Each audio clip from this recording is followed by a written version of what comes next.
mọ́tò lọ́jọ́ yọ òòjọ́ lọ́rùn náà lẹ́yìn tó mú mi náà kí irú àmójúbá ètò kan tó ń bọ̀ lọ́nà lágbo òṣèré. bẹ́ẹ̀ni lágbo òṣèré lẹ́tọ̀ kan tí ó máa wáyé lórí ìkànnì BGI TV bàbá gbàgede ìmọ̀ tẹlifíṣàn níbi táwọn òṣèré ilẹ̀ wa yóò ti máa dá wa lára yá pẹ̀lú ìfọ̀rọ̀wérọ̀ nípa ìrírí wọn ibà pàtàkì táwọn eré onítàgé tó ń kó láwùjọ wa àtàwọn àǹfààní eléyìí tó ti mú wá fún ìdàgbàsókè àti ìlọsíwájú ìwà ọmọlúwàbí láwùjọ wa.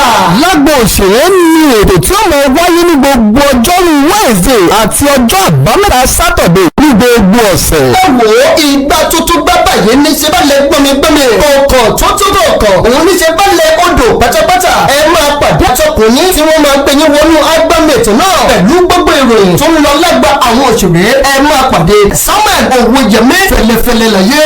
fún ìpolówó ọjà tàbí àwọn ìbéèrè ẹ lè kàn sí àwọn òpó ayélujára wa tàbí kí ẹ pè sórí ẹ̀rọ 07038226160 07038226160 lágbo òṣèré ẹ má mí sí ẹ. Adé lorúkọ mi gbajúgbajà òṣèré orílẹ̀-èdè Nàìjíríà tẹ́tí mọ̀ bẹ́ẹ̀ ní mo wó ẹ ti mọ̀ mí lánàá. My name is Toyin. Toyin Tomato. What a precious name. Anyway, people call me Suara. Well, I'm pleased to meet you. Very succulent. Oga Suara. Forget your girl. Just call me Suara Sapana. Call me Suara Sapana. Anyway, by the way, are you married? No. How can I be? No. I'm a young girl. I'm only 24 years. Mobahd is dead. Mobahd. Mẹ́wàá ń ṣẹlẹ̀ lágbo àwọn òṣèré. Èyí tí mo fi wọlé lónìí ó nítumọ̀. Ẹ ti rí fọ́nrán àkọ́kọ́ èyí tí a fi wọlé tó ní ṣe pẹ̀lú gbajúgbajà òṣèré ọkùnrin tó ṣẹ̀ jáde kúrò lókè erùpẹ̀ láìpẹ́ tí gbogbo èèyàn mọ̀ sí Suara. Ṣẹ̀rántí sinimá àgbéléwò ọlọ́sọ̀ọ̀sẹ̀ tí wọ́n máa fi hàn wá ń gbà yẹn Super Story. Ó dọ́ta ó yẹ kó ti yé yín. Eléyìí la fi wọlé láti fi bu ọlá fún bàbá yìí ẹni tó jáde láyé lókè erùpẹ̀. Pàyẹ̀mí Lawrence Adéyẹmí tí gbogbo èèyàn mọ̀ sí Suara. Òun ni a pàdánù láwùjọ àwọn òṣèré. Bàbá yìí ó kópa tó pọ̀ tá bá sọ̀rọ̀ nípa ó father ó daughter. Ẹ rántí Bukky Wright ìyàwó ẹ̀ Ṣọlá Ṣóbọ̀wálé ìyàwó kejì ẹ̀yẹ̀kẹ̀tì yìí. Ẹ wò ó kọ́lọ̀ ń dẹlẹ̀ fún ẹni re. Iwájú tí wọ́n fi sílẹ̀ ẹ̀yìn tí wọ́n fi sílẹ̀ kò ní bàjẹ́, iwájú tó dojúkọ bẹ́ẹ̀ náà rèé kò ní bàjẹ́ bákan náà. Àwa rọ̀ gbogbo ẹbí wọn lójú pé Ọlọ́run á bá wa bò òróró ìtura sí wọn lójú ọgbẹ́ eléyìí. Bàbá Suara ọ̀run rere o. Ẹlẹ́ẹ̀kejì tí mo fi wọlé òun ló ní ṣe pẹ̀lú ọ̀rọ̀ gbajúgbajà òṣèré olórin ni torí ó kópa nínú sinimá kan ó kópa ńbẹ̀ làwọn èèyàn kan fi ń wò ó pẹ̀lú ojú ẹ̀gbẹ́ kan pé òṣèré náà lòun náà. Ṣùgbọ́n èyí tí àwọn èèyàn mọ̀ dáadáa sí òun ni orin tàkásùfèé hip hop tó ṣe kíni tó yàn láàyò. Ẹni tó ń pariwo yìí Mobahd is dead, Mobahd is dead, Mobahd is dead. Ìtumọ̀ wípé ẹni yìí ó ti kú. Níbo lárákùnrin yìí kan wà? Ipa wo ló kó nínú ìrìn àjò ikú Mobahd yìí? Ẹ ti wá gbọ́ o.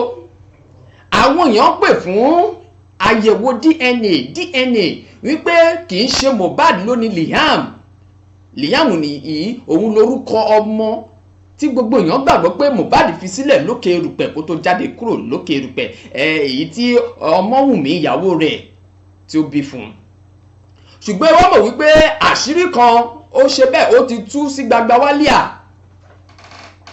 Ẹ gbọ́ lé nìṣẹ́ lórí ètò lágbo òṣèré.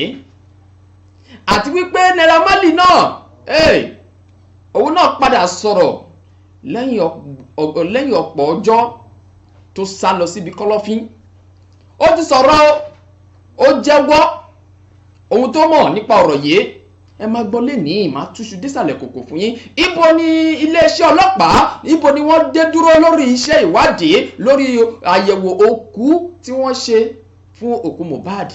ìyẹn autopsy láìpẹ́ láì jìnnà ẹ gbélé gbọ́ torí wọ́n ti ń tò ìwé yẹn papọ̀ èsì autopsy wọ́n ti ń tò papọ̀ a máa fi wọ̀n yín lónìí ni kò ní dọ̀la. Ẹ káàbọ̀ sórí ètò lágbo òṣèré níkànnì amóhùnmáwòrán BGI TV níbi láti ti máa gbé àwọn ọ̀rọ̀ tó níṣe pẹ̀lú gbajúgbajà àwọn òṣèré tí wọ́n lámìláka láti máa gbé ọ̀rọ̀ wọn yẹ̀wò lórí ètò yìí. Tàná ò ní jọ tèní, tèní ò ní jọ tàná torí pé ohun tá a mú wá fún yín lénìí kò ṣe má wò ni. Mẹ́wàá ń ṣẹlẹ̀ àṣírí tú. Tẹ́ bá ti ń wo àwọn ètò kan lórí ọ̀rọ̀ ikú Mohbad yìí eléyìí tẹ́ fẹ́ wò lónìí yìí ní kábàámọ̀ ó dá mi lójú torí pé mo wá pẹ̀lú àwọn ojúlówó fact ìyẹn tá a mọ̀ ojúlówó àwọn ìròyìn kan iṣẹ́ ìwádìí tí mo ṣe débẹ̀ náà ni ìbá dára kẹ́ jókòó kẹ́ bá mi wò délẹ̀. Bẹ́ẹ̀ náà kẹ̀dẹ̀rẹ́ ọ̀tẹ̀ ló ń jẹ́ ìrún pé ọ kò sẹ́ni tí ò lórúkọ tiẹ̀ àfin tèmi ò nílò ìdánimọ̀ lọ́jà tó bá dọ́jà báyìí wọ́n á mọ̀ pé ó dọ́jà ni. Samuel Owójẹmí fẹ́lẹ́fẹ́lẹ́ láyé lórúkọ tèmi àwọn kan pè mí ní fẹ́lẹ́ láyé mo dáhùn àwọn kan wò mí ṣùṣù wọ́n pè mí ní fẹ́lẹ́ mo ní ìtẹnu yí bàbá ń bẹ́ẹ̀ pè mí máa dá yín lóòótọ́ pé omi ẹ̀kọ́ náà ní í ṣe. Mo tún dé o àti fẹ́ máa ṣe bẹ́ẹ̀ àti fẹ́ máa tọ́ débi tó yẹ ká tọ́ dé lónìí lórí ọ̀rọ̀ ikú Mohbad àti àwọn ìròyìn míì tó jẹyọ lágbo òṣèré. Lẹ́nìí ẹ jẹ́ kí kíkọ́ jábọ̀ ibi tí iṣẹ́ ìwádìí tó dé dúró. Iléeṣẹ́ ọlọ́pàá ti sọ di mímọ̀ fún wa wípé láàrin ọ̀sẹ̀ méjì àwọn yóò ṣe kí ni àwọn yóò fi èsì autopsy àyẹ̀wò òkú tí wọ́n ṣe lórí òkú Mohbad àwọn yóò fi léde wípé ká lọ bu omi sùúrù mu. Bákan náà dẹ̀ rèé àwọn oríṣiríṣi àwọn ènìyàn ni wọ́n ti ń pè fún ẹ jẹ́ ká ṣe àyẹ̀wò fún ọmọ tí Mohbad fi sílẹ̀ yìí ìyẹn Liam ẹ jẹ́ ká ṣe àyẹ̀wò fún ó dá wa lójú pé kì í ṣe ọmọ Mohbad ní Sam Larry ló bímọ yìí ni Ọmọ́wùmí bímọ náà fún.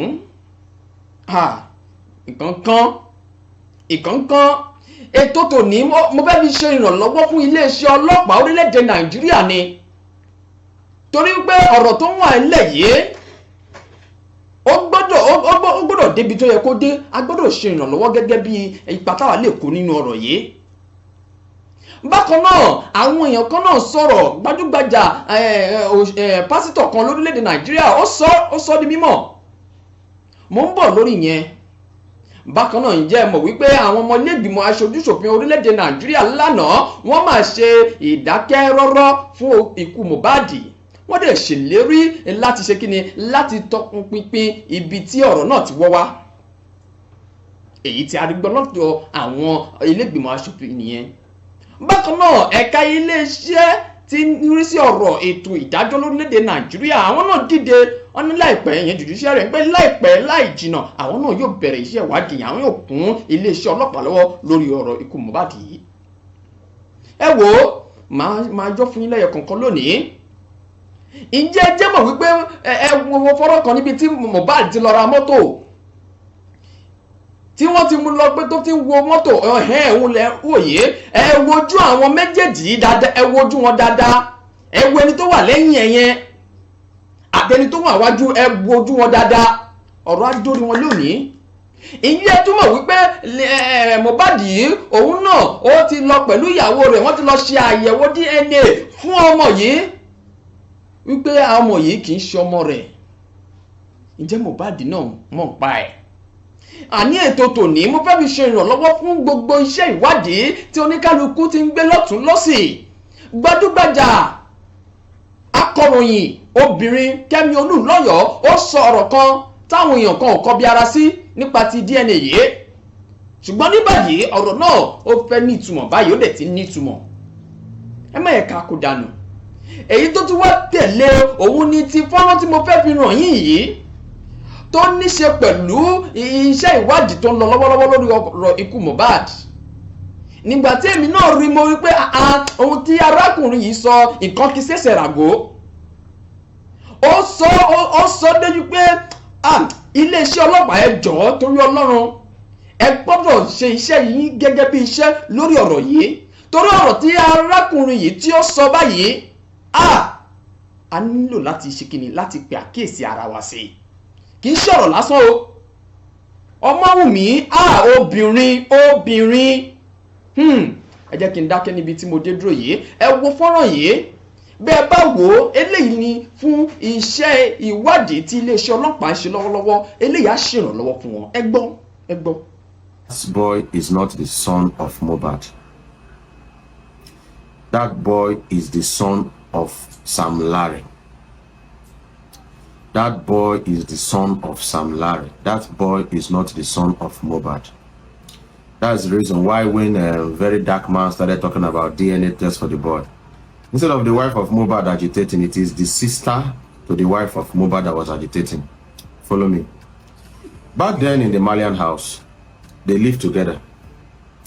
This lady called Wumi, the wife of Mobahd, had carnal affair with most of the guys living in that house.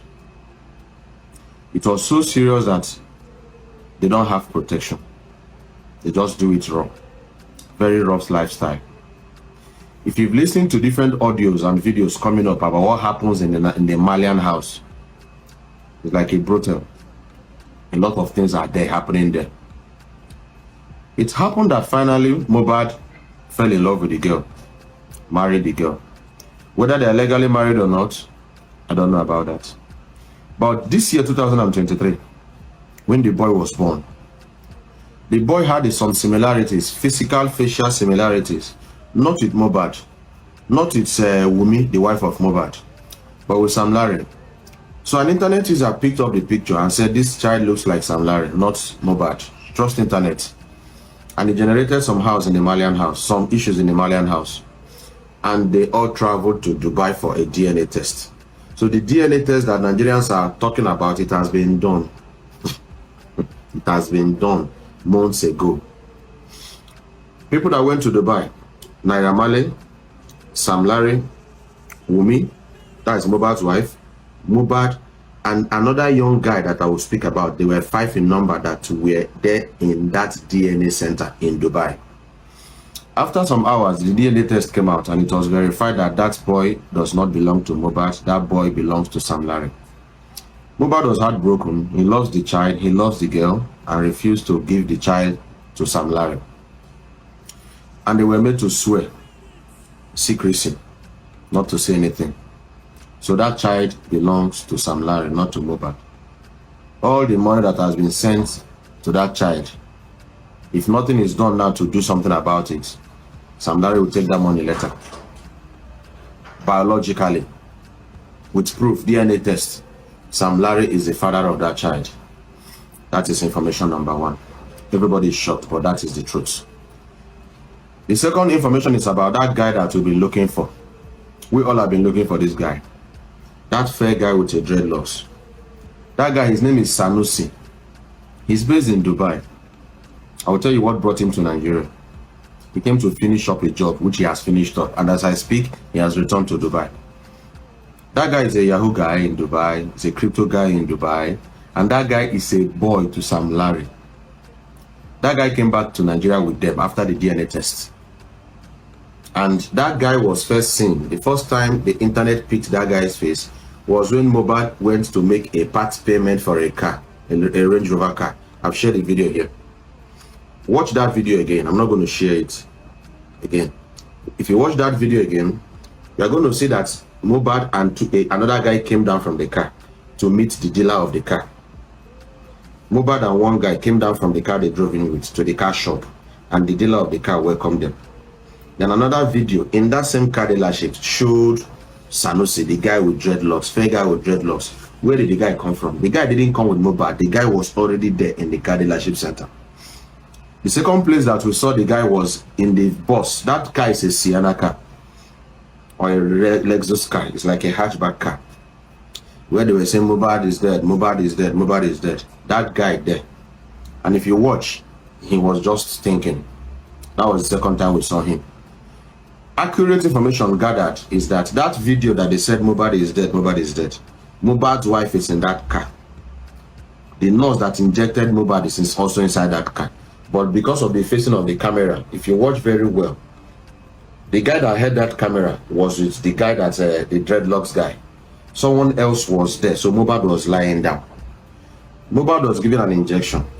And the purpose of the injection, I'll tell you more that later. So that was the second time we saw that guy.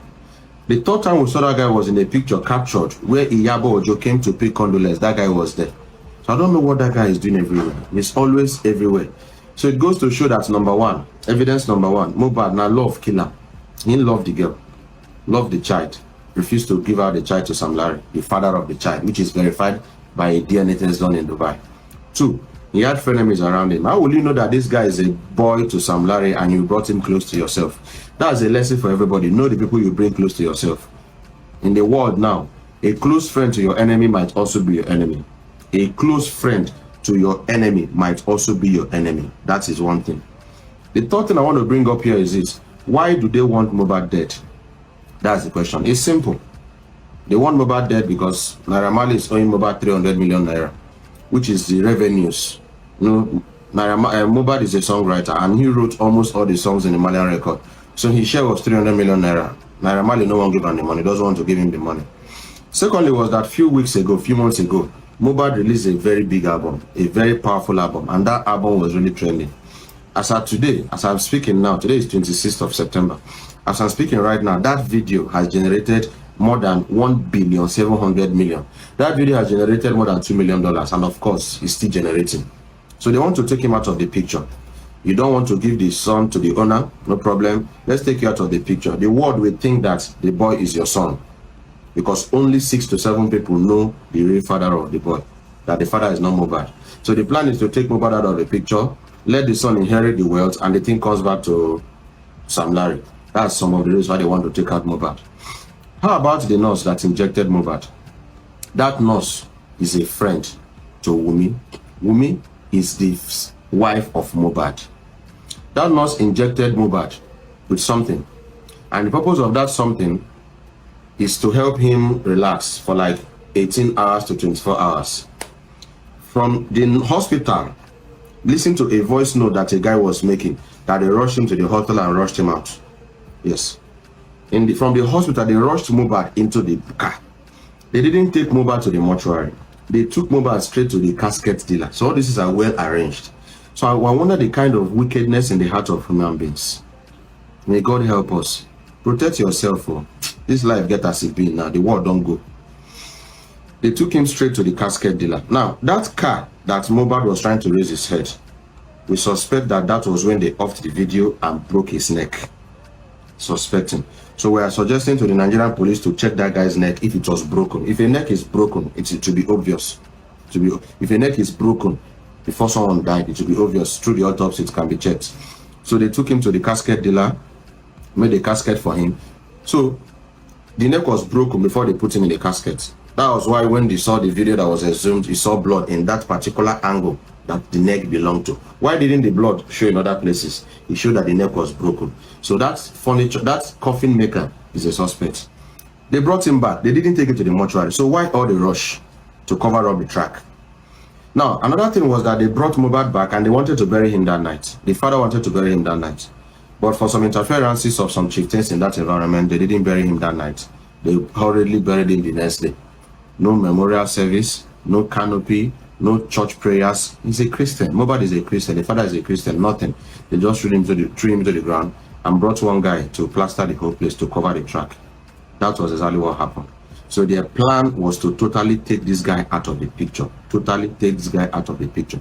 So I've told you about the paternity of the child. I've told you about Sanusi. I've told you about why they wanted to take away Mobahd. I've told you about the injection. Now let me talk to you about if that's why the father needs to be invited and arrested. The father knows what happened. The father was being carried along. God is why. So this guy, his wife is his enemy. His record label is his enemy. His father is his enemy. Everybody is his enemy. Mobahd. Finally, that night, Mobahd, Cubana chief priest was mentioned in that particular episode. Why? That some days before Mobahd died, Cubana chief priest sent 4 million naira to Mobah's dad. I don't know the business they transacted, but we need to also look that angle. The person you invited for your program was Mobahd. You should have paid money to Mobahd or Mobah's management. Why pay money to Mobah's father? So what transactions did you guys run that made you pay money to Mobah's dad? And if you have been observant, since Mobahd died, Cubana chief priest have not really said anything. I just want to say this. Okay, so we need to check. Pick Mobah's dad. So 4 million naira was paid into the UBA account of Mobah's dad. These are facts. Was paid into the UBA of what? Account of Mobah's dad by Cubana chief priest. For what purpose? We don't know yet. The police needs to go and find out what they transacted to pay that. The day the son died, the video transferred 2 million naira, and the father said, so person wey in Pekin died, your son, your first son is being buried. And what you are talking about is that the money you got was 1 million naira, not 2 million naira. The properties of Mobahd, the house of Mobahd, that father is a suspect. That's information I bring to you today, classified information. What I'm saying right now, some of you will believe it, some will not believe it. But it's a serious information from Dr. Kemi, and it's making plenty of sense. When something is making sense, it's making sense. So this is just to help the police. I'm not a policeman, I'm not a blogger, I'm just a teacher. And I'm just concerned about justice for this young man. Ẹ̀rí àṣírí ńlá rèé tí arákùnrin yìí mẹ́nubà. Ìdí ni mo ṣe sọ wípé eléyìí á ṣe ìrànlọ́wọ́ fún iléeṣẹ́ ọlọ́pàá lórí ọ̀rọ̀ ta ló pa Mobahd. Alákọ̀ọ́kọ́ ohun tí mo fẹ́ ka fàyọ ni pé gbajúgbajà akọ̀ròyìn tó gbajúgbajà dáadáa ìyẹn Kẹ́mi Olúnlọ́yọ̀ ó ti kọ́kọ́ mẹ́nubà ọ̀rọ̀ yìí. Ṣùgbọ́n àwọn èèyàn á tètè kọbi ara sí. Òun ni arákùnrin yìí tẹ́ ẹ ṣe wò tán yìí, òun ló tún wá mẹ́nubà yìí o. Ṣé rí pé alágbẹ̀dẹ tó ń lurin lójú kan lóhun tó fẹ́ fàyọ.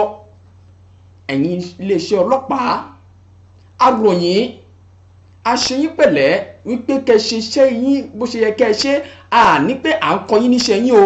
Ṣùgbọ́n àwọn nǹkan wọ̀nyí ló lè ṣe ìrànlọ́wọ́, ló lè jẹ́ kí iṣẹ́ ìwádìí yín kó rọrùn fún yín. Mo sọ nígbà kan pé everybody is a suspect. Mo dẹ̀ sọ wípé ọlọ́pàá máa kó everybody lórí ọ̀rọ̀ tó wà lẹ́yìn torí pé kò sẹ́ni kan tó wẹ̀ mọ́ tó yán kọ̀ọ̀kan lórí ọ̀rọ̀ wípé èmi kọ́ mo pa Mobahd. Ẹ gbọ́ bí arákùnrin yẹn ṣe sọ wípé kí wọ́n tó gbé Mobahd lọ sí ilé ìwòsàn tí wọ́n gbé lọ wọ́n ti pa wọ́n ti kún. Arákùnrin kan wọ́n tún mẹ́nubà wípé ó jẹ́ boy sí ẹni tí ń ṣe Sam Larry ọmọ ẹ̀ ó ní Dubai lòun gbé, ó wá sí orílẹ̀-èdè Nàìjíríà láti wá parí iṣẹ́ tóun fẹ́ parí. Ó dẹ̀ ṣetán ó ti padà ló ń tiẹ̀. Ṣé ní pé ó ti ń jọra wọn bàbá yìí. Ọ̀rọ̀ yìí kì í ṣọ̀rọ̀ tá a lè fi ọwọ́ yẹpẹrẹ mú o. Ìyàwó Mobahd náà òun náà ó jẹ́ ẹni tí èèyàn gbọ́dọ̀ fura sí. Iléeṣẹ́ ọlọ́pàá gbogbo àwọn ọ̀rọ̀ yìí ló yẹ á mọ̀ wípé ẹ jẹ́ ká gbé òṣùbà káre fún iléeṣẹ́ ọlọ́pàá, ẹ jẹ́ ká gbà pé ẹ mọ̀ṣẹ́ yín ṣe. Ṣùgbọ́n eléyìí á ṣèrànlọ́wọ́ fún yín. Ikú Mobahd kò gbọ́dọ̀ lọ lásán o. Bẹ́ẹ̀ náà kẹ̀dẹ̀ rèé Cubana chief priest tó fi owó ránṣẹ́ sí bàbá Mobahd. Ọ̀tọ̀ lẹni tó ń nájà, ọ̀tọ̀ lẹni tó ń sanwó. Ẹ rí pé ó ti fẹ́ máa ní ọwọ́ kan nínú. Ìgbà tẹ́ pèèyàn kó wá bá yín ṣe show tẹ́ bẹ̀rẹ̀ dẹ̀ sí ní sẹ́ndì owó sí ẹlòmíì àti pé kí ló dé tí bàbá Mobahd ṣe wá kórìíra ọmọ rẹ̀ tó yé. Ọjọ́ tó kú kò tí kú tán àbí ó ti kú tán. Ẹ fẹ́ ṣe ló kú òru lọ́pọ̀lọpọ̀ àwọn baálẹ̀ ní ìlú Kòròdú tí wọ́n gbégi dínà ìgbésẹ̀ yẹn pé kí bàbá Mobahd má lọ sin òkú ọmọ yìí lóru. Ọmọ tí kì í ṣe mùsùlùmí. Kí ló dé? Àwọn ọ̀rọ̀ yìí ẹ má gbàgbé wípé Davido náà ó fi 2 million ránṣẹ́ sí bàbá Mobahd. Bàbá Mobahd sọ fún wa wípé 1 million lòun ná. Àwọn nǹkan wọ̀nyí á ṣèrànlọ́wọ́ fún iléeṣẹ́ ọlọ́pàá. Ìyàwó Mobahd nígbà tó wà lókè erùpẹ̀ ṣe gbọ́ bárakùnrin yẹn ṣe sọ wípé ọ̀rẹ́ ìbìnrin ìyàwó Mobahd ni mò ń sọ, ọ̀rẹ́ ìyàwó Mobahd àwọn náà wà lára ọ̀rọ̀ tó wà nílẹ̀ yìí. Gbogbo àwọn nǹkan wọ̀nyí làwa náà rúpọ̀ la mú wá fún yín gẹ́gẹ́ bí ojúlówó iṣẹ́ ìwádìí láti fi ran iléeṣẹ́ ọlọ́pàá lọ́wọ́ pé ọ̀rọ̀ tó wà nílẹ̀ yìí ẹ má fi ojú kéré gbogbo àwọn ìròyìn tá à mú wá fún yín yìí. Wọ́n ní ohun tíyàn bá fojú ré náà tó ṣe bí òwe. Ẹ jẹ́ kí a fi ọwọ́ tó lè mú ọ̀rọ̀ yìí. Ẹ jọ̀ọ́ ìyẹn jẹ́ bó ṣe jẹ́ lórí tí ìrànlọ́wọ́ tá a fẹ́ ṣe fún iléeṣẹ́ ọlọ́pàá. Ẹni pé gbogbo ẹ̀ ti fẹ́jú kẹ́kẹ́ báyìí. Ibi tá à ń lọ ò jìnnà ṣùgbọ́n ibi tá à ń yà ló pọ̀. kó ní kálukú máa gbáradì láti wá sọ tirẹ̀ nígbà tí ọlọ́pàá bá ṣe tán tí wọ́n bẹ̀rẹ̀ sí mú ẹni kálukú lẹ́yọ̀ kankan. Èmi nígbàgbọ́ wípé bí ọ̀rọ̀ yìí ṣe ń lọ a máa túṣu dísàlẹ̀ kòkò a máa mọ òkojú ọ̀rọ̀ wípé báyìí ni Mohbad ṣe jáde kúrò lókè erùpẹ̀. Ìyẹn jẹ́ bó ṣe jẹ́ lápá abẹ yẹn. Ẹ jẹ́ ká tún wá tẹ̀sọ́ wájú dáadáa. Ẹ jẹ́ ká wo ìgbésí ayé Mohbad gangan lókè erùpẹ̀. Àwọn èèyàn àní bá àwọn ẹni bí àní bá wọn tó. Torí pé ẹ jẹ́ ká sọ dáadáa wípé Mohbad ó bá àwọn ẹni bí ó bá wọn tó. Torí ìgbésí ayé ẹ̀ tẹ́ bá wò dáadáa nígbà tó wà lókè erùpẹ̀ gbogbo àwọn tó kó ti ra yìí àwọn náà lọ́padà wá ṣe kí ni lọ́padà ṣokùnfà bí ó ṣe jáde kúrò lókè erùpẹ̀. Èyí ló mú kí ẹnìkan tó jẹ́ gbajúgbajà pásítọ̀ lókè erùpẹ̀ ìyẹn pásítọ̀ Túndé Bákàrè olùdásílẹ̀ ilé ìjọ Citadel Community Church ló fi mẹ́nubà wípé àwọn èèyàn bu ẹnu àtẹ́lẹ̀ ọ̀rọ̀ tí bàbá yìí sọ ó sọ di mímọ̀ ní gbagba wálé pé Mohbad yìí ó ti bá àwọn ẹni bí ó ti bá wọn lò pọ̀ ó ti bá wọn jẹ ó ti bá wọn mú ó wá fẹ́ yọwọ́. Àwọn èèyàn bu ẹnu àtẹ́lù bàbá yìí láì mọ̀ wípé ọ̀rọ̀ tí bàbá yìí náà sọ ó nítumọ̀. Ẹ̀rí bó ṣe bẹ̀rẹ̀ ìgbésí ayé ẹ̀ àní bá àwọn olórí burúkú àní bá wọn tó pọ̀ nínú ìrìn àjò ayé wa. Ẹ jẹ́ ká tún wá tẹ̀síwájú lórí ọ̀rọ̀ ikú Mohbad yìí. Iléeṣẹ́ ọlọ́pàá wọn ti sọ fún wa wípé iṣẹ́ ìwádìí ṣì ń lọ. Àwọn èèyàn ń pè fún àyẹ̀wò DNA ṣùgbọ́n òun náà rèé inú ìròyìn kan tí mo tún fi ojú mi gan ní èèyàn kan sọ pé òun máa kó 10 million naira sílẹ̀ láti lọ ṣe àyẹ̀wò DNA yìí wípé ṣé lóòtítọ́ àti lódodo ṣé Mohbad ló ní ọmọ yìí. Ẹ̀dẹ̀gbọ́n kan tarákùnrin yẹn sọ wípé Mohbad gan fúnra lára rẹ̀ àti ọ̀rọ̀ tí Kẹ́mi Olúlọyọ sọ ó ní òun fúnra lára rẹ̀ gan ti mọ̀ wípé ọmọ yìí kì í ṣe ọmọ òun nígbà tí wọ́n lọ ṣe DNA ní ìlú Dubai. A ní fi ọwọ́ ara wa a ní fi ṣera wa lórí ọ̀rọ̀ yìí. Ẹ jọ̀ọ́ ẹ jẹ́ ká máa bára wa sọ ká máa tọ̀ ọ́ lọ bó ṣe ń lọ yìí torí pé ẹni bá lọ ló bá kú ibi tọ́run náà bá máa já sí àìjẹ́rìí wa níbi tá a dé dúró yìí níkànnì amóhùnmáwòrán tá a wà yìí a máa bá yín ṣe kí ni a máa bá yín tọ̀ débẹ̀ láti rí i pé ìdájọ́ òdodo bí àwọn èèyàn ṣe ń pè fún lórí ọ̀rọ̀ ikú Mohbad yìí ó jẹyọ lórí ọ̀rọ̀ tó wà nílẹ̀ yìí. Ẹ jẹ́ kí n wá tẹ̀síwájú o ìyẹn lórí ìyẹn bẹ́ẹ̀ lápá ti ọ̀rọ̀ ikú Mohbad. Ìyábọ̀ Òjó òun náà sọ̀rọ̀ lórí ọ̀rọ̀ DNA yìí ni ọ̀ní o wípé káwọn èèyàn kí wọ́n fi ọ̀rọ̀ DNA sílẹ̀ kí wọ́n gbájúmọ́ ọ̀rọ̀ ilé ayé wọn. Ọ̀rọ̀ DNA yìí kì í ṣe ọ̀rọ̀ tíyàn kọ́ lè filẹ̀ bẹ́ẹ̀ o. Ẹ gbọ́ wọn ní wọ́n fẹ́ gba ọmọ wọn padà lórí wípé Mohbad kan ló lọ́mọ wọn fẹ́ gba ọmọ padà ni wọ́n ṣe lo gbogbo ọ̀nà àrékèrèkè yìí ni wọ́n fi ṣe kí ni wọ́n fẹ́ fi yọ Mohbad kúrò ní setting. Ta ló mọ̀ bóyá bàbá Mohbad yìí nù mọ́ pa ẹ̀ torí pé gbogbo ọ̀rọ̀ tó ń ṣẹlẹ̀ yìí bàbá yìí ò ti lè sọ fún wa pé òun ti wẹ̀ yán kọ̀ọ̀kan látàrí gbogbo àwọn ọ̀nà ìwà tí òun náà ń gbà láti kó nínú ọ̀rọ̀ tó wà nílẹ̀ yìí. Ọ̀rọ̀ ikú Mohbad yìí a gbọ́dọ̀ fojú di ẹnikẹ́ni o a gbọ́dọ̀ fojú di ẹnikẹ́ni ẹni tí wọ́n ń perí ẹ̀ gan tí wọ́n fura sí pé òun ló ṣekú pa òun ló ṣekú ìyẹn Naira Marley ó padà jáde sí gbangba wálíà ó fọ̀rọ̀ léde ó ní òun ò tún fẹ́ dákún ọ̀rọ̀ iṣẹ́ ìwádìí àwọn ọlọ́pàá ni òun ò ṣe fọ̀rọ̀ léde ó wá fi àtẹ̀jíṣẹ́ kan òun lẹ́ rí yìí àtẹ̀jíṣẹ́ tó jáde láti ọwọ́ Naira Marley fúnra lára rẹ̀ ó sọ nínú àtẹ̀jáde yẹn pé òun nígbà tí gbogbo ọ̀rọ̀ yìí ń ṣẹlẹ̀ àyípẹ́ àti oṣù kẹjọ August lòun ti kúrò lórílẹ̀‐èdè Nàìjíríà. Àtẹ̀jíṣẹ́ yẹn rèé àtẹ̀jáde tó fi ránṣẹ́ òun rèé tẹ̀ ń rí yìí ó tún wá sọ ọ́ ní fúnra ẹ̀ pé èmi ti ṣetán o láti ṣe ìrànlọ́wọ́ fún iṣẹ́ ìwádìí iléeṣẹ́ ọlọ́pàá lẹ́yìn tí wọ́n ṣe kíni lẹ́yìn tí wọ́n fi ìwé pè é ẹ dẹ̀ mọ̀ wípé ọlọ́pàá wọ́n ti sọ ṣáájú pé ẹni tó bá lọ́wọ́ sí ọ̀rọ̀ ikú Mohbad yìí táwọn bá fi ìwé pè tí ò bá dá àwọn lóhùn àwọn máa declare wanted gẹ́gẹ́ bí ẹni tí wọ́n ń wá káàkiri ẹ̀rí ibi tí ọ̀rọ̀ ń lọ báyìí Naira Marley ti wá jáde o ó ní òun máa jẹ́ wọn ní o òun á lọ bá àwọn ọlọ́pàá ṣèbí wọ́n ti fìwé pè wọ́n, òun ti ṣe ìtẹ́wọ́gbà ìwé tó fi pè wọ́n, òun á dẹ̀ lọ bá wọn lórí ọ̀rọ̀ ikú Mohbad yìí. Ó wá ń ṣe kíni, ọ̀n tá bá fún kíní kan lọ́kọ́, tá bá fún rẹ̀ lọ́kọ́, ọ̀dọ̀ ara rẹ̀ ló máa roko sí náà. Ṣé ẹbẹ́ jẹ́ kó sọ fúnra, ẹbẹ́ jẹ́ kó fẹnu ara rẹ̀ sọ ní gbangba ni pé èmi iṣẹ́ ìwádìí ń lọ lọ́wọ́. Ẹ̀yin ọlọ́gbọ́n, ẹ̀yin onímọ̀, ẹ̀yin olóye, ẹ máa bá wa fi ìmọ̀ àti òye, ẹ máa bá wa fi bá ọ̀rọ̀ yìí bọ̀. Àwọn ò ní rólé apá kan dápá kan sí, torí pé ọ̀rọ̀ tó wà nílẹ̀ yìí ó ti kọjá ọ̀rọ̀ orílẹ̀-èdè Nàìjíríà nìkan. Abájọ tí ikọ̀ agbábọ́ọ̀lù kan lórílẹ̀-èdè Spain, rí pé ọ̀rọ̀ yẹn ti fẹjú kẹ̀kẹ́ jù bí a ṣe ń lérò ẹ̀ lọ. Wọ́n ṣe kí ni, lálẹ́ òní ni wọ́n máa fi ọlá fún Mohbad gẹ́gẹ́ bí olóògbé.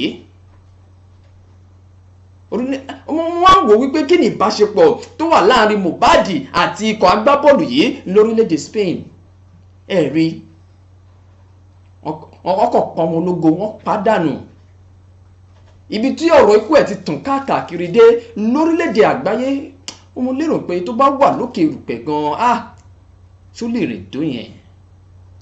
Ayé ò ní fi ohun burúkú mọ̀ wá o, ayé ò dẹ̀ ní fi ohun tí ò dáa wọn ní fi mọ̀ wá lókè erùpẹ̀.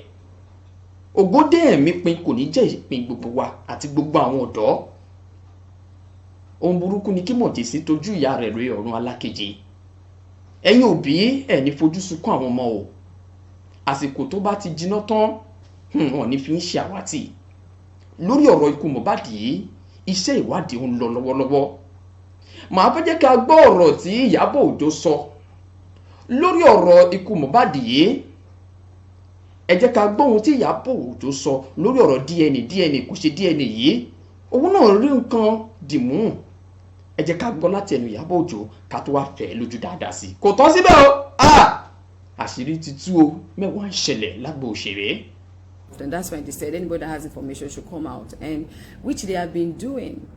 I saw someone who said, oh, there was this particular guy that was in the car when they said he was dead, and then the guy was also in the house when I was there. Of course, I saw him. I saw everybody that was there. This boys are his friends. Some of them probably maybe they sing together. I heard one of them is a footballer. I mean, these are his friends that are with him. Do you understand? When the incident happened, and definitely they're going to be interrogating them. They will be asking them questions, and they've been doing that. They've been asking a series of questions. These boys have been going back and forth. I mean, granting all the answering all the questions that they've asked them to do. They are under say interrogation. Do you understand? So until they are found guilty, if they are found guilty, there's nothing anybody can do about it. The body was buried already, and so obviously they've exhumed it. We have to wait for the results to know exactly what went wrong before they can accuse anybody. But even as they're doing that, they are definitely also asking questions. They've asked for people close to him who have concrete informations to come out, and a lot of people have been going there, and a lot of people have been dropping, you understand, their own side of the story. So all these distractions of do a DNA test, don't do a DNA test, you people should please allow the family to mourn. If the father of Mobahd wants a DNA test, he can request for it. If the mother wants, they can request for it. It's a family thing.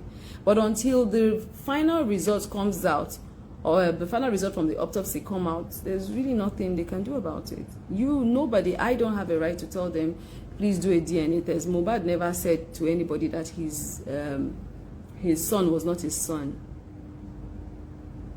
So if investigation is ongoing and they feel they need to do it, they will definitely do it. They will if they need to. We need to be very, very sensitive, please, and stop all these unnecessary, because all these things are just distraction. This is not a spiritual case. It's a physical one. a very physical one, and a very serious one at that. Everybody's eyes are on this case. They said we should give them 2 weeks. I know for a fact that some of the results might not even be out by that 2 weeks, but they said give us 2 weeks for them to, do a lot of findings and a lot of things, and they are doing it. They are on it. They are on it. So we should just like be patient and wait, please, and let's stop all this unnecessary wahala. All these things is not going to stop us from getting justice. It's not going to stop you and I, the concerned ones, from getting justice. He will get justice. But we just need to stop with all this unnecessary wahala up and down. And the mother left for 10 years or the baba left for 15 years. I don't know how all this one concerns you people. I don't get it. I still cannot understand. Mobahd never complained about his mom. Neither did he complain about his dad. If you listen to his music very well, most times he talks, my mama may pray for me, what tries to mother me, and what he always talks about his parents, and he says good things about them. He's never come to complain about anybody about his mom. For me, I didn't know my mom when I was growing up. I was taken away from my mom when I was very, very young. So I really didn't know my mom until maybe I was like 7 or 8, right? Before I knew my mom. But I love her. I grew to love her, and I love her, and I took very good care of her till she died, and I gave her the best burial I could ever give to her, and I'm still taking care of her even in death, because I go there to check up on her most times. So you cannot tell me how to love my mother. You cannot tell me how to accept. Ohun tá a fẹ́ fàyọ nínú ọ̀rọ̀ yẹn, òun ni bóun náà ṣe dá sí ọ̀rọ̀ DNA tó ń jà rìnrìn nígboro ayé báyìí lórí ọ̀rọ̀ ti ikú Mobahd. Liam ọmọ Mobahd. Àwọn èèyàn tí ń ṣiyèméjì lé lórí o, ṣùgbọ́n ẹ jẹ́ ká filẹ̀ níbi tó dé dúró yẹn. Ẹ̀yin tẹ́ fi ọgbọ́n bá mi bọ̀, tẹ́ ń fi òye bá mi bọ̀, ẹ fi àtẹ̀jí bó ṣe rí lójú wòye yín. Ṣé lóòtítọ́ àti lódodo ni distraction pípè fún àyẹ̀wò DNA yìí? Ṣé distraction ló jẹ́? Àbí ó jẹ́ nǹkan gbòógì tí a gbọ́dọ̀ mú lókùnkúndùn nípa ọ̀rọ̀ DNA tó tún ṣe kíni tó tún jẹyọ lápá ọ̀dọ̀ ti Mobahd? Ẹ jẹ́ ká ṣe bó ṣe yẹ ká ṣe kó lè rí bó ṣe yẹ kó rí. Torí ọ̀rọ̀ yìí alágbára o. Ẹ má gbàgbé pé Azeez Fáṣọlá tí gbogbo èèyàn mọ̀ sí Naira Marley, ó ti padà sọ̀rọ̀ síta, ó ti padà sọ̀rọ̀ sókè, kódà ó ti wà lọ́dọ̀ àwọn ọlọ́pàá báyìí níbi tó ti jọ máa fomi domi tó rọrọ̀. Nǹkan táyé ń pè fún òun náà ló ti ṣẹlẹ̀ yẹn. Ó ti fi ọ̀rọ̀ léde o. Mo dẹ̀ ti sọ fún, mo ti yànnàná ẹ̀ fún yín wípé ó ti sọ pé òun máa jẹ́ wọn níwò láti lọ sọ tẹnu rẹ̀. Sam Larry, kò síbi tó lè lọ o. Òun náà ń bọ̀ wá jẹ́jọ́ tiẹ̀. Òun náà ń bọ̀ wá sọ tiẹ̀ lórí ọ̀rọ̀ tó wà nílẹ̀ yìí. Torí pé késekése lẹ́sìn rí, kàsàkàsà sì ń bọ̀ lórí ọ̀rọ̀ ikú Mobahd. Ẹ ti mọ̀ pé kì í ṣe orílẹ̀-èdè Nàìjíríà nìkan ni o, ṣùgbọ́n ó sì ṣe bẹ́ẹ̀, ó sì ń tàn káàkiri. Torí náà ẹ jẹ́ kí a máa wò ó bí tọ́rọ̀ náà máa já sí báyìí. Ọ̀rọ̀ DNA ibi tó dé dúró ni mo ṣàlàyé fún yín yẹn o. Àwọn àṣírí tó sodo sábẹ́ DNA òun ni mo ti fi hàn yín. Èmi sì ń bọ̀ o. Ẹ̀yin farabalẹ̀ dáadáa, ẹ máa ríran wò lórí ètò yìí. Ẹ má gbàgbé pé lórí ọ̀rọ̀ yìí náà ni ilé ìwòsàn kan tó wà ní ìlú Lẹ́kì, Medcare Hospital, Pires Medcare Hospital, òun nìyẹn ni wọ́n fi àtẹ̀jáde síta wípé ẹ wò ó, wọ́n ti gbé òkú Mobahd dọ́dọ̀ wa. Òkú ẹ̀gbọ́n ló gbé dọ́dọ̀ wa. Kì í ṣe pé ọ̀dọ̀ wa ni láti tọ́jú ni Mobahd dákẹ́ sí o. Wọ́n ní òkú ẹ̀, ẹ jẹ́ ká di ọ̀rọ̀ yẹn mú o. Òkú Mobahd gẹ́gẹ́ bí àtẹ̀jáde náà bá ti ṣe kà á tàdé túmọ̀ rẹ̀. Wọ́n ní òkú ẹ̀ ni wọ́n gbé wá fún òun. Bí wọ́n dẹ̀ ṣe gbé òkú ẹ̀ wá yìí, àwọn gbìyànjú, àwọn sa gbogbo agbára wọn láti rí pé àwọn ṣe àwọn nǹkan kan tó yẹ kí àwọn ṣe lórí ọ̀rọ̀ yẹn. Tó fi di pé àwọn gbìyànjú ni, ṣùgbọ́n òkú lẹ́lẹ́jà ń tà á. Òkú ẹ̀ ni wọ́n gbé dé òkú ẹ̀ náà ni wọ́n gbé padà lọ sí ilé ìwòsàn tó jẹ́ ti ìjọba. wọ́n tún wá sọ wípé nọ́ọ̀sì tó ń tọ́jú ẹ̀ láti ilé nọ́ọ̀sì ẹ̀gbọ́n tí nọ́ọ̀sì yìí ni wọ́n mẹ́nuba ọ̀rọ̀ rẹ̀ wípé ó dàbí pé òun ni ọ̀rẹ́ ìyàwó Mohbad Wùmí Ọmọwùmí ìyàwó Mohbad. wọ́n ní nọ́ọ̀sì yìí ẹ̀gbọ́n nínú fọ́rọ̀ yẹn ẹ̀rí pé ó yẹ ká máa wò láti bẹ̀ yẹn. wọ́n ní nọ́ọ̀sì yìí kì í ṣe nọ́ọ̀sì àwọn, kì í ṣe òṣìṣẹ́ àwọn ní ilé ìwòsàn tí àwọn èèyàn rò pé Mohbad kú sí. lẹ́yìn àtẹ̀jáde yìí òun ló fi gbogbo ẹ̀ hàn kedere o. bẹ́ẹ̀ náà kẹ̀dẹ̀rẹ́ ǹjẹ́ ti gbàgbé ni? bẹ́ẹ̀ bá gbàgbé jẹ́ kí n rán yín létí pé àgbáríjọ àwọn olùtọ́jú aláìsàn àti àwọn agbẹ̀bí, àwọn náà wọ́n jáde wọ́n sọ wípé nọ́ọ̀sì yìí kì í ṣe ara àwọn, kò ń ṣe ọmọ ẹgbẹ́ àwọn. wọ́n sọ ọ́, ẹ jẹ́ ká wá wò ó. ṣe ni pé ọ̀rọ̀ yẹn gbogbo àwọn tọ́lọ́pàá máa kọ́ wá pọ̀. everybody is a suspect lórí ọ̀rọ̀ ikú Mohbad yìí. èyí náà dẹ̀ máa rí bó ṣe máa lọ. àwọn ò ní jẹ́ kí tiyín dí sí i. eléyìí la ní ká tún ṣe kí ni ká tún fi tó yín létí. ibi tọ́rọ̀ ikú Mohbad dé dúró a máa fi hàn yín, a máa bá yín túṣu désàlẹ̀ kòkò, ẹ máa gbélé gbọ́. ẹ jẹ́ ká wá tẹ̀sọ́ wájú lórí ètò lágbo òṣèré níkànnì amóhùnmáwòrán BGI TV. lórí ọ̀rọ̀ ikú Mohbad yìí àṣírí ńlá kan tú láàrin ẹnìkan tó jẹ́ alágbàtà orin tí gbogbo èèyàn mọ̀ sí Báyọ̀wá Records Film International àti gbajúgbajà olórin ẹ̀mí kan tí gbogbo ayé mọ̀ sí Bùsọ́lá Òkè Ẹlẹ́yẹlé. ẹni pé àwọn fún yín àṣírí ńlá tú, Mohbad ló tú àṣírí ńlá yìí, tẹ́yìn náà dẹ̀ rí pé àṣírí kan ó wà láàrin àwọn méjèèjì. Báyọ̀wá dá padà fún ó sọ ọ́ di mímọ̀ wípé ìwọ aláìmoore ní èmi mo mú ẹ láti ilẹ̀ látòrí àtàn mo sọ ẹ́ dèèyàn ńlá. ṣé o fẹ́ yẹ kí n sọ̀rọ̀ àbí o fẹ́ jẹ́ kí n sọ bí a ṣe gbé lọ sí ìlú òyìnbó tó lọ fẹ́ lára àwọn pòròmọ́tà wa tó jẹ́ wípé ìyàwó pòròmọ́tà wa ó bẹ̀rẹ̀ sí ṣe kíni, ó bẹ̀rẹ̀ sí dàgbòrò ayé rú torí ó lọ fẹ́ ọkọ ẹ̀. ó fẹ́ jẹ́ kí n máa sọ wípé lẹ́yìn ìgbà tó kúrò lọ́dọ̀ mi ó ṣàlẹ́ àwo orin album tó gbé jáde tó jẹ́ tà fúnra rẹ̀. èwo ló wá ní pé èmi mò ń fi ògùn ẹ̀ èmi mo fi ń jayé bí ọba. kí ló dé? má jẹ́ kí n tú ẹnu, má jẹ́ kí n sọ̀rọ̀ nǹkan tí Báyọ̀wá Gbénga Adéwùsì nǹkan tó sọ rèé o, tí Bùsọ́lá Òkè náà fi wá dá padà fún. ẹ mọ̀ wípé Bùsọ́lá Òkè ló kọ́kọ́ sọ̀rọ̀ kí Báyọ̀wá tó wá dá padà fún. lẹ́yìn náà Bùsọ́lá Òkè tún wá padà sọ̀rọ̀ sí èsì tí Báyọ̀wá fi léde lórí ọ̀rọ̀ tóun kọ́kọ́ sọ ṣáájú. ẹ wá gbọ́ ọ̀rọ̀ yìí, ikú Mohbad ló ń tú àṣírí yìí o, ṣẹ̀rí báyìí. ẹ rí àwọn àṣírí tó tú lẹ́yìn ikú Mohbad, kò wá jẹ́ orí ọ̀rọ̀ ikú Mohbad nìkan, ó wá tútú dé àgbo àwọn olórin àti àwọn òṣèré gbajúgbajà káàkiri. Mohbad, ẹ gbọ́ ọ̀rọ̀ tí Bùsọ́lá Òkè Ẹlẹ́yẹlé fi dá Báyọ̀wá Film Records padà, ẹ wò tó fi dá lóhùn, ẹ gbọ́.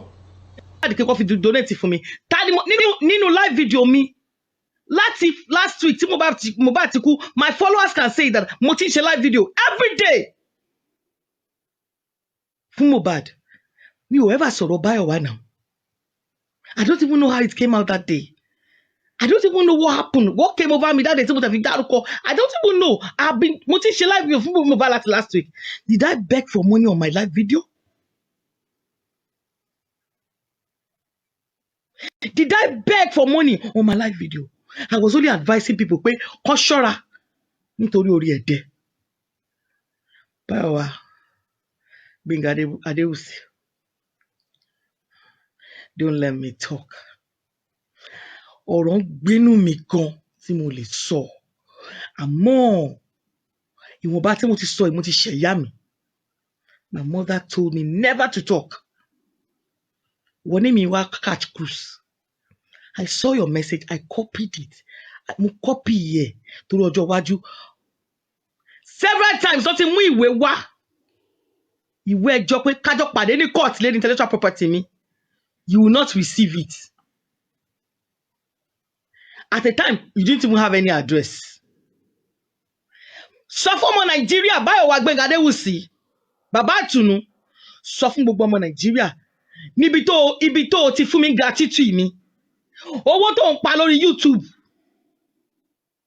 ibi tó ti kówó ẹ̀ fún mi 2007 mo ti kúrò Bayowa Films after tí mo ṣe àṣeyọrí tán in 2014 mo wá when you were saying that when I told you that pé ká ṣe orin mi jáde people keep saying that pé you àti Bayowa you are good together pé kíní kan o máa yẹn mọ̀ bọ́ yẹn promote and I came to you I even brought people to beg you tó bá nìkan tó bá tó à ń bí ẹnu lórí ọ̀rọ̀ mi ṣé kí n máa dárúkọ gbogbo àwọn èèyàn jàǹkàjàǹkàjàǹkà tó wá bẹ́ẹ̀ ṣá ṣé kí n máa dárúkọ àwọn èèyàn kan jàǹkàjàǹkàjàǹkà tó wá tí mo kó lẹ́yìn wá.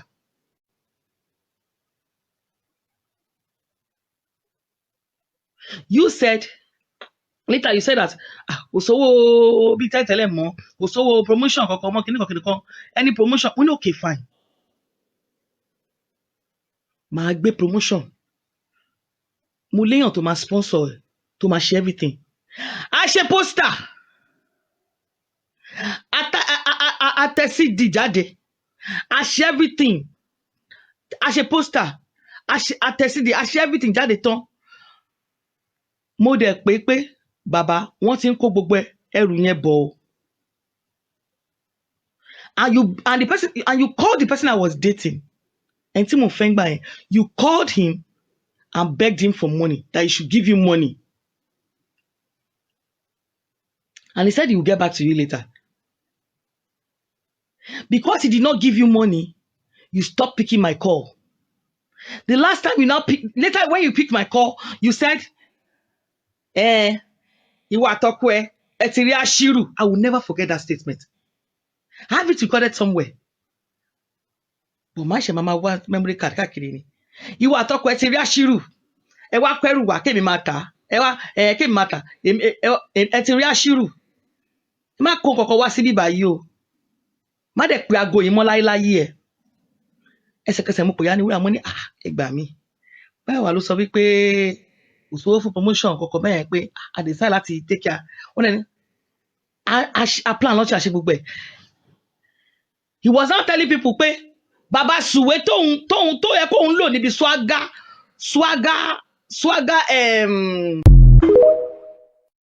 ohun rèé ṣe rí ṣe ní pé ọ̀rọ̀ yẹn ò tí ì ṣe kí ni kò tí ì pín síbẹ̀ ọ̀rọ̀ yìí ó máa lágbára púpọ̀ láàrin Bùsọ́lá Òkè Ẹlẹ́yẹlé àti Bayowa Gbénga Adéwùsí Bayowa Films Records torí pé ohun tó ṣókùnkùn sẹ́dá kedere ni lójú Ọlọ́run ta ló mọ̀ wípé àwọn ọ̀rọ̀ báyìí tó ní kìmí ó wà láàrin àwọn méjèèjì ṣebí gbà ọ̀rọ̀ ìjà dé lórí dòwe àwọn lẹ́bí ọ̀rọ̀ ikú Mobahd ló bẹ̀rẹ̀ sí ń tú àṣírí àwọn nǹkan wọ̀nyí síta.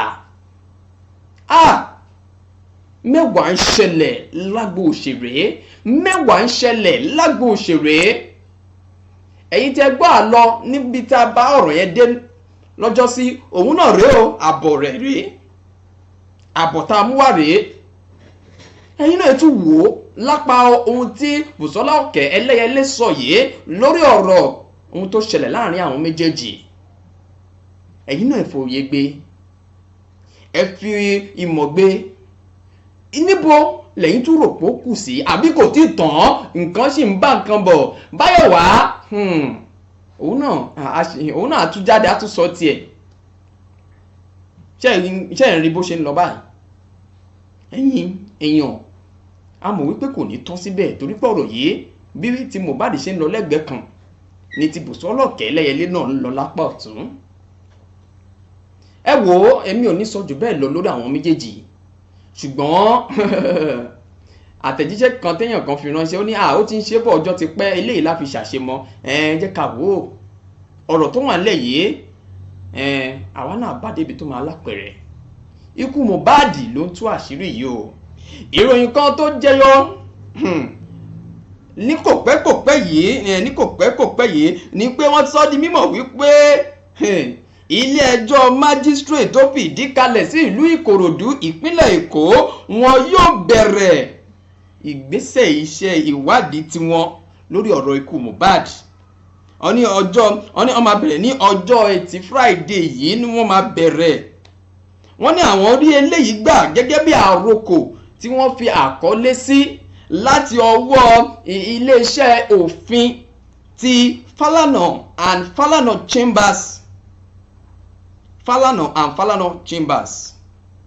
Ibẹ̀ ló ti rí ìwé gbà o. Ó wá ní pé ní ọjọ́ Friday yìí gangan ẹ wá rí pé ó dà pé bàbá Falana ó ti fẹ́ fi ọ̀nà kan ó ti fẹ́ bá wọn dá sí ọ̀rọ̀ yìí.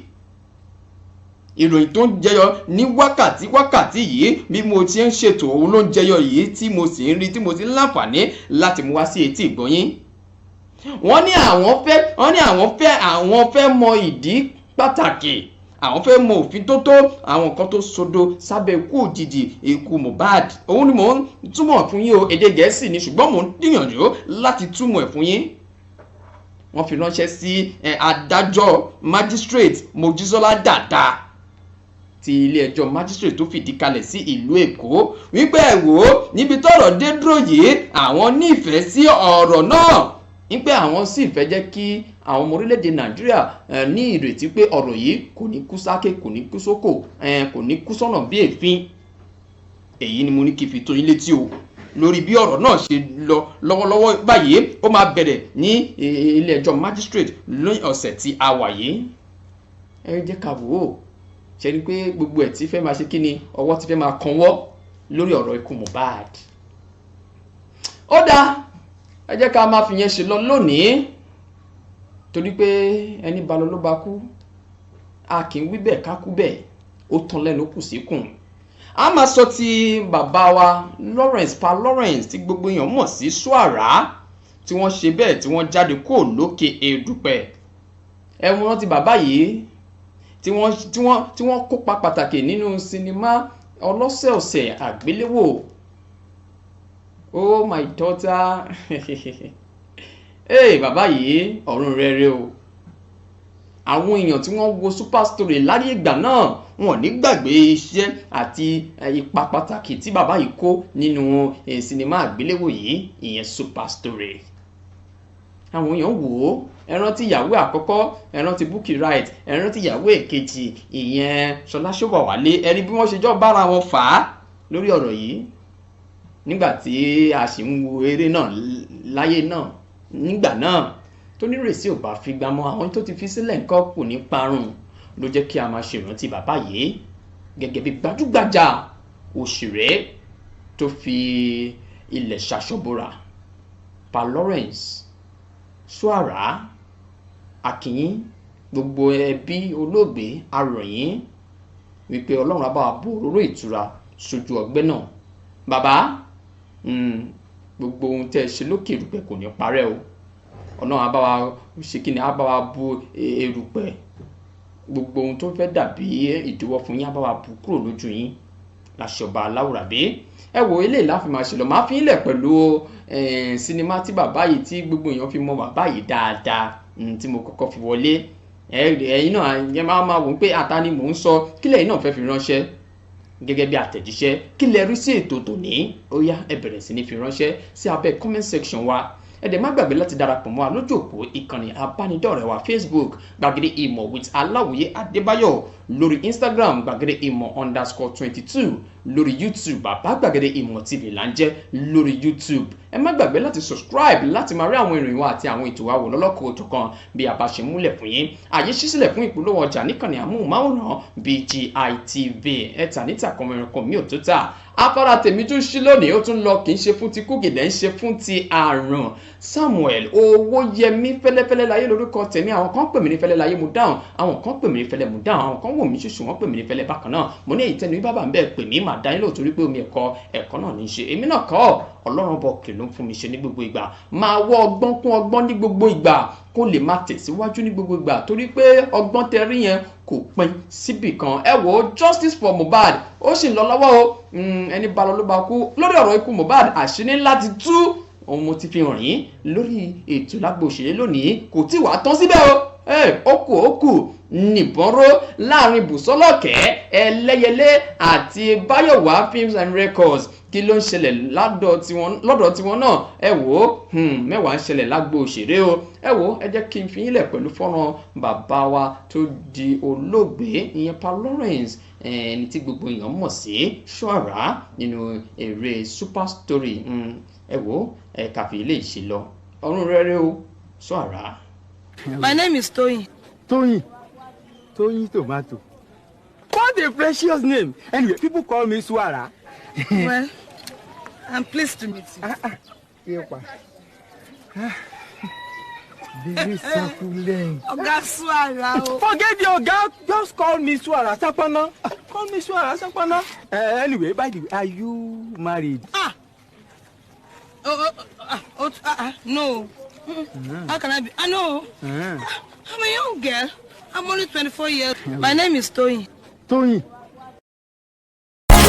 ṣé láti lọ́jọ́ yọ òòjọ́ lọ́rùn ràn lẹ́yìn tó mú mi náà kí irú àmójúbá ìtòkan ètò kan tó ń bọ̀ lọ́nà lágbo òṣèré. bẹ́ẹ̀ ni lágbo òṣèré lẹ́tọ̀ kan tí ó máa wáyé lórí ìkànnì BGI TV bàbá gbàgede ìmọ̀ tẹlifíṣàn níbi táwọn òṣèré ilẹ̀ wa yóò ti máa dá wa lára yá pẹ̀lú ìfọ̀rọ̀wérọ̀ nípa ìrírí wọn ibà pàtàkì táwọn eré oníṣàgé tó kó láwùjọ wa àtàwọn àǹfààní eléyìí tó ti mú wá fún ìdàgbàsókè àti ìlọsíwájú ìwà ọmọlúwàbí láwùjọ wa. lágbo òṣèré ni ètò tí ó máa wáyé ní gbogbo ọjọ́rú Wednesday àti ọjọ́ àbámẹ́ta Saturday ní gbogbo ọ̀sẹ̀. ẹ wò ó ìgbà tuntun bá bàyè ní ṣe bá lẹ gbọmígbọmí ọkàn tó túbọ̀ ọkàn òun ní ṣe bá lẹ odò pátápátá ẹ máa pàdé àtọkùnrin tí wọ́n máa gbé yín wọnú agbámẹ̀tò náà pẹ̀lú gbogbo ìròyìn tó ń lọ lágbà àwọn òṣèré ẹ máa pàdé Samuel Owóyẹmí fẹlẹfẹlẹ láyé. fún ìpolówó ọjà tàbí àwọn ìbéèrè ẹ lè kàn sí àwọn òpó ayélujára wa tàbí kí ẹ pè sórí ẹ̀rọ 0703-822-6160 0703-822-6160 lágbo òṣèré ẹ má mísì ẹ̀. Ṣọ́dádé lorúkọ mi, gbajúgbajà òṣèré orílẹ̀-èdè Nàìjíríà tẹ́tí mọ̀ bí ẹni mowó ẹ ti mọ̀ mí